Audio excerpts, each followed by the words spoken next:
Do the same rules that built billion-dollar companies actually apply to you, the person running a bakery out of your kitchen, or a freelance design shop from your living room?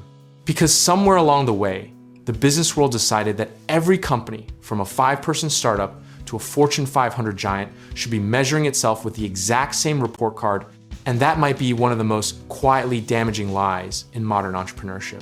Let's talk about the holy trinity of business metrics: conversion rate, lifetime value, and customer acquisition costs. The 3 numbers that every marketing guru, business coach, and venture-backed podcast seems to worship like they were handed down from a mountain. They were essentially built in the labs of Silicon Valley and direct response advertising agencies designed to optimize machines that run at scale. And a micro business is not a machine, it's more like a garden. The conversion rate panic is real, and it usually goes something like this. You read that a good e-commerce conversion rate is somewhere between 2 and 4%. You look at your own numbers, and suddenly you feel like a failure. But here's what nobody tells you. When you have 200 website visitors a month instead of 200,000, a single sale swings your conversion rate by 0.5%, making the metric statistically meaningless and emotionally dangerous. Customer acquisition cost, or CAC, has the same problem wearing a slightly different disguise. Because the formula assumes you're spending money on ads, tracking attribution, and running campaigns with enough volume to average out the noise. When you're a micro business and your best customers came from a conversation at a neighborhood cookout or a comment you left in a Facebook group 3 years ago, your CAC is essentially 0 or incalculable, and neither of those answers fits neatly into a spreadsheet. Lifetime value, or LTV, is the metric that actually does translate to micro businesses. But almost nobody talks about how differently it needs to be interpreted at small scale. For a micro business, one loyal client who refers 2 friends who each refer 2 more is not just high LTV, it's the entire growth engine. And that kind of compounding human loyalty doesn't show up in a standard LTV formula built for subscription software. Here's the irony that should make you laugh a little.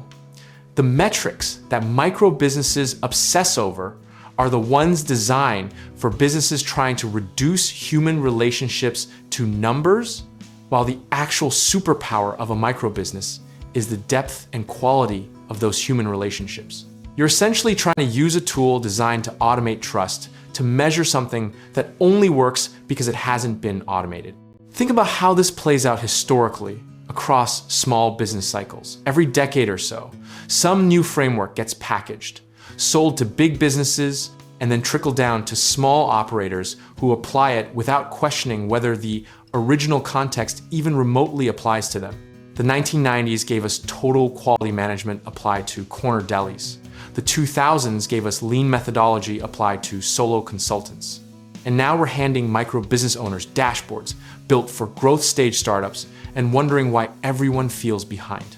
The misconception worth addressing head on is that measuring these numbers incorrectly is somehow better than not measuring them at all. Because a bad number confidently tracked is more dangerous than an honest acknowledgement that you need different metrics.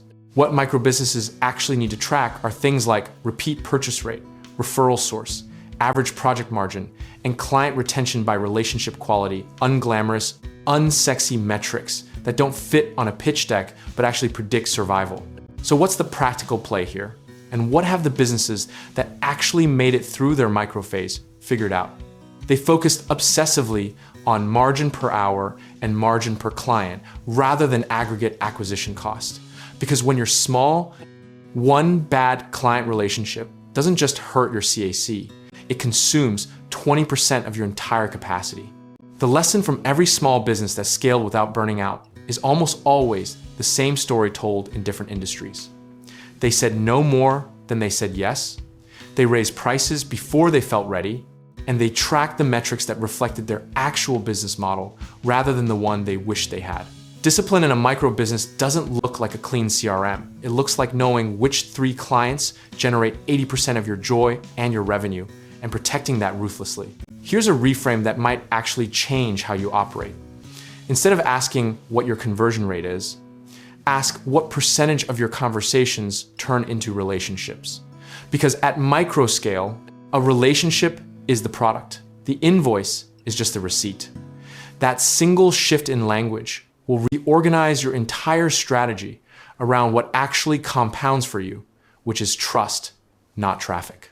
There's something almost poetic about the fact that the most sophisticated metric frameworks in business history, built by the smartest engineers and analysts at the largest companies on earth, are largely irrelevant to the businesses that employ the majority of working people in this country. It's not that small business owners are unsophisticated, it's that they're playing a fundamentally different game with fundamentally different physics, and using the wrong scoreboard is how you lose a game you are actually winning. The philosophical truth at the center of all of this is that consistency and process matter infinitely more than optimization at small scale. Because you don't need to be efficient when you're excellent, and you don't need scale when you have margin. Size your commitments to your actual capacity.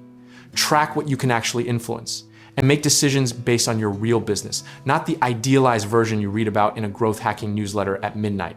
You don't need a perfect dashboard to build something real. You need clarity about what you're actually building and the discipline to keep building it when the metrics feel noisy or confusing. And whether your version of success is staying small and profitable or eventually scaling into something larger, the foundation is the same. Know your numbers. Know which numbers actually matter for your model, and stop measuring yourself against a benchmark built for someone else's business. If you're ready to take the next step and want help putting real frameworks around your real business, or if you're exploring real estate investing, need contracting work done, or want to connect with lenders who actually understand small operators, check out our links in the description below.